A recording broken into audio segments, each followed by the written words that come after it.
Okay, so Fairy Tail chapter 534 was a pretty decent chapter, you know what I mean? It kind of slowed down the pace a little bit compared to last week's double chapters, but it left me with one or two things to be excited for next week. Although, I gotta say, that the biggest takeaway for me for this chapter is what we learned by Jalal, and that is, this motherfucker will do pretty much anything to impress Urza.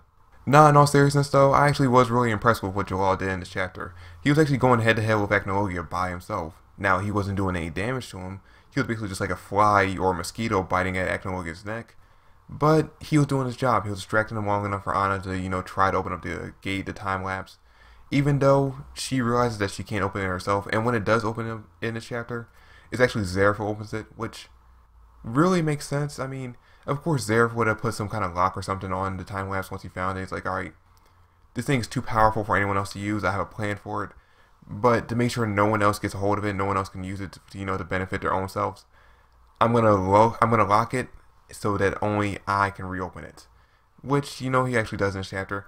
And he's really trying to enact his plan of going back in time. He even actually, I don't know how he does it, but he somehow turns the gates, or the doors of Fairy Tail, doors to the Fairy Tail Guild, into the new gates to travel back in time.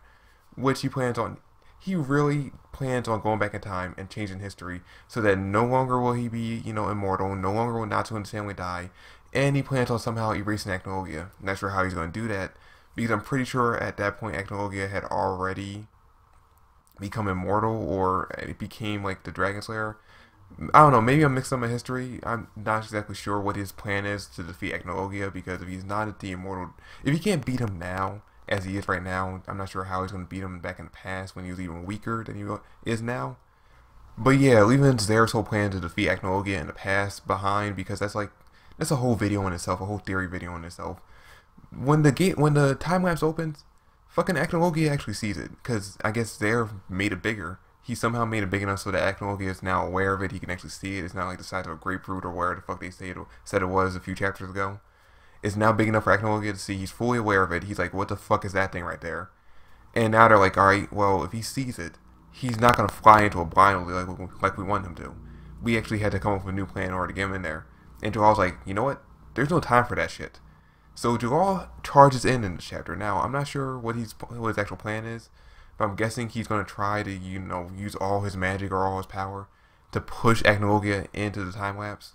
Which, for one, I don't think he can actually do, because it's fucking Jalal. I mean, he's a strong mage and everything, but Jalal versus Acnologia, no real comparison. I doubt he would actually be able to push him in there himself.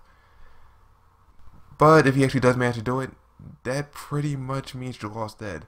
Now, like I said, I don't think he's going to be able to do it. I don't think he's going to die. Even though Heroes are really trying to make us believe that Jalal is going to die, throwing death flags all over the place for him. I honestly don't think he's going to be able to do it. I think something's going to happen. Maybe Acnologia will swat him out of the sky like a fly. He'll fall to earth, somehow survive, and that'll be the end of it. We'll see him at the end of the manga, find out that he's alive after thinking he's been dead for a few chapters. But yeah, that seems like what the Hero's trying to do. Seems like trying to, push forward this whole idea that Jalal's going to die. Now, if Hero actually pulls the trigger and actually kills Jalal, I'll be surprised. I'll honestly be surprised. I won't be that sad, because I'm not that big of a Jalal fan. I mean, it sucked for Urza. I actually like Urza and actually want to see the two of them, have a happy ending. This happy ending that we were apparently promised by Hero back in the beginning of this fucking manga. But, I'm not really going to care one way or the other. But yeah, that whole Jalal and Acnologia possibly dying in the next chapter thing is something I'm excited for next week. But the second thing, and actually the thing I'm most excited for next week, is to find out what happened to Lucy. Because if you saw this chapter, Lucy, alright, the book of E.N.D, the letters start basically jumping out of the pages again, and she realizes that some of them are missing. Now, this is because Natsu was basically killed last chapter by Zeref. We saw it happen. Zeref basically punched a hole right through his chest, took him down, Natsu's dead. And because of that, the letters are sprawling out, because the book of E.N.D is tied to Natsu. Now, I'm guessing this means that the book of E.N.D is basically destroying itself. That's why the letters are popping out. So Lucy decides to take it upon herself to rewrite all the missing texts that are slowly disappearing from the book of E.N.D, which I'm guessing have something to do with Natsu, which is probably the reason why Natsu was able to get back up in this chapter. I made a whole theory video thing saying basically that Fairy Heart, or that Mavis gave Fairy Heart to Natsu, and that's the reason why he'll be able to get up. Basically kind of the same thing that happened in Naruto with Naruto and Sasuke when they died near the end of the series. It's a whole video. You can go check it out for yourself. But basically, it seems like in this chapter, the reason why Natsu was able to get back up and continue to fight against Zeref is because Lucy is rewriting the text in the book of E.N.D to bring him back to life, basically. Now, that's actually a pretty interesting idea. That's something I did not think would happen. That's not something I actually considered in my last week's review or my theory video from last week. And I'm actually really hyped that Hero was able to do this. Now, what has me even more hyped is the fact that after Lucy rewrites the text, something seems to happen to her. She gets all these like weird veins or some kind of like there's something from the text going onto her body that basically froze her in time. Like the text is somehow damaging her. The more she writes, the more the veins show up on her body.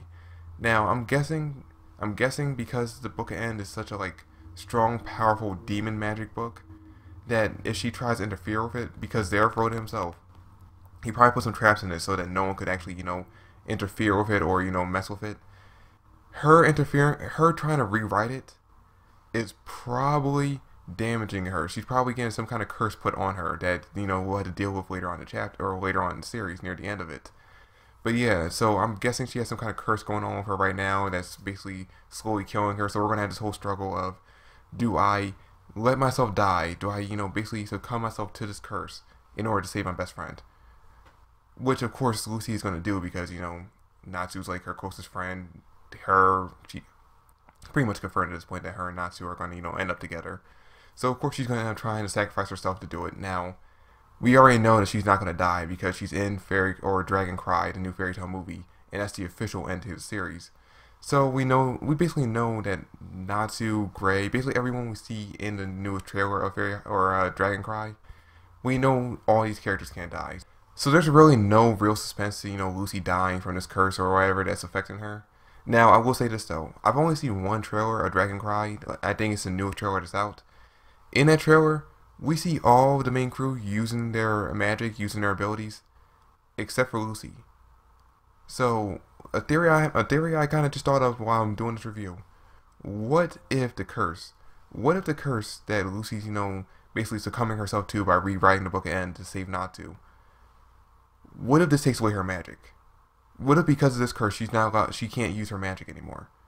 That'd be pretty interesting because the only thing we see of Lucy doing is running around. She like slides under I think a bridge or some kind of gap or something. And that's it. We don't see her use her keys. We don't see her use any type of magic whatsoever. We see everyone else use magic. We see Gray, Wendy, Natsu, even Urza. I think Jalal was no, not Jalal, Juvia. We see everyone else use magic except for Lucy. So maybe she loses her magic in this chapter, or maybe she loses her magic by the end of the manga series because of this curse. And I mean, it makes sense that this curse will have some kind of lasting effect on her. Even if they manage to get rid of it altogether, it still would have some kind of effect on her body. So her losing her magic really isn't that unbelievable. Now I'll be pretty upset because I actually like the character that Lucy has become, from basically being, the princess who needs to be saved at every corner that she was in the beginning of the series to, being a badass who can fight pretty much on par with everyone else. I like that character, development that she's had, and I would really hate to see it go, but if it's to save Natsu, if it's to save someone that she really cares about, that's good writing, so, I wouldn't really fault Hero for doing it. But, yeah, it's pretty much all that happened in the chapter. Natsu's back up, him and Zeref are about to go back at it. I'm guessing that the two of them are going to end up going back in time and, fighting it out back basically when they were kids. Maybe Natsu will finally meet up with his parents, see them, be able to say goodbye to the two of them, and then kick Zeref's ass in the future, like take him back into the future somehow. I don't know. We'll have to see what happens in the series, from this point on. But yeah, that's it for the video. Thanks for watching. Hope you enjoyed. I really enjoyed this chapter. It wasn't as impactful as the last two chapters, but it was still pretty good. Can't wait to see what happens next week. Comment down below with your thoughts on the chapter. But yeah, that's pretty much it. Thanks for watching, and I'll catch you guys later. Peace.